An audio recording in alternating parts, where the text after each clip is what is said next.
Hello everyone, very good morning to all of you.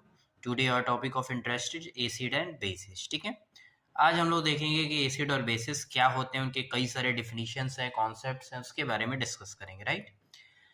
तो old concept के according क्या होता है, एसिड वैसे केमिकल सब्सटेंसेस होते हैं कि जनरली क्या करते हैं, टेस्ट सॉर यानी खट्टे टेस्ट करते हैं। अगर हम उसे खाएंगे तो कैसा फील होगा, खट्टा फील होगा। और बेसिस ऐसे केमिकल सब्सटेंसेस होते हैं वो जनरली टेस्ट बीटर करते हैं, यानी उन्हें टेस्ट करने पर कड़वाहट फील होती है। ठीक है, उसके आगे आते हैं हम लोग on the basis of litmus test. ये तो पुराने कॉन्सेप्ट के अकॉर्डिंग है कि एसिड क्या होता है, खट्टा होता है, बेस क्या होता है, कड़वा होता है। लिटमस टेस्ट क्या होता है, एक्सपेरिमेंटल टेस्ट होता है, उसमें एक लिटमस पेपर लेते हैं। ठीक है, तो जो भी एसिड होगा वो क्या करेगा, लिटमस को ब्लू से रेड कर देगा, और जो बेस होगा वो रेड लिटमस को ब्लू कर देगा। ठीक है, तो ऐसे पहचान लेंगे। आर्हीनियस फिर साइंटिस्ट है। आर्हीनियस के अकॉर्डिंग क्या था, एसिड ऐसे सब्सटेंस है जो कि H पॉजिटिव आसानी से एक्वस सॉल्यूशन में देते हैं, और बेसिस ऐसे सब्सटेंस होते हैं जो कि OH नेगेटिव एक्वस सॉल्यूशन में देते हैं। एक्वस यानी मेनली वाटर हम लोग एज्यूम कर सकते हैं। ठीक है, तो ये आर्हीनियस के अकॉर्डिंग था। फिर पीएच स्केल हमारे पास कई तरीके का है। तो पीएच स्केल एक तरीके का स्केल होता है जिसमें 0 से 14 तक रिटन आउट रहता है।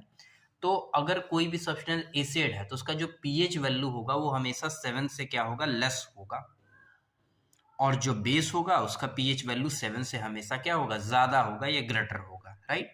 और एग्जैक्ट 7 है, इसका मतलब वो न्यूट्रल है। फिर आ जाते हैं हम लोग ब्रॉन्स्टेड कॉन्सेप्ट पे। ब्रॉन्स्टेड ने क्या कहा, ब्रॉन्स्टेड लॉरी कॉन्सेप्ट कहा जाता है। ठीक है, तो इस कॉन्सेप्ट के अकॉर्डिंग एसिड वो होते हैं जो कि आसानी से H पॉजिटिव यानी जो प्रोटॉन होता है उसको आसानी से क्या करते हैं, डोनेट कर देते हैं, और बेसिस वो होते हैं जो उस प्रोटॉन को आसानी से एक्सेप्ट कर लेते हैं। यानी क्लियरली हम लोग क्या बोल सकते हैं, एसिड आर दो substances who generally donate H positive और प्रोटॉन, और बेसिस आर दो substances who easily accept the H positive.